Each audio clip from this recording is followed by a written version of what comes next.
This photo shows a damaged engine that forced an Air France flight to Los Angeles from Paris to divert to Newfoundland. Twitteric Engebretson, an Air France flight bound for Los Angeles, was forced to make an emergency landing in Newfoundland, Canada Saturday afternoon after one of the aircraft's engines blew out over the Atlantic Ocean.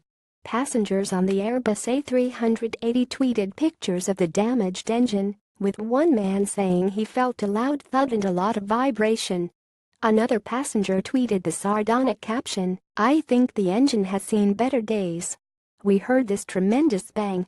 It was like the plane hit a jeep at 35,000 feet," passenger Pamela Adams told the Associated Press in a telephone interview.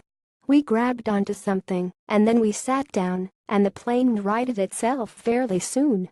Passengers nervously joked to one another as they tried to make sense of the commotion, Adams said.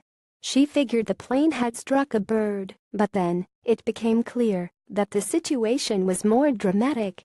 The pilot came on over the loudspeaker and said the plane had lost one of its engines and would be landing in Canada, Adams said. CBC News, citing air traffic control transmissions, reported that the plane landed in Goose Bay at around 1:40 p.m. local time and scattered debris across the runway.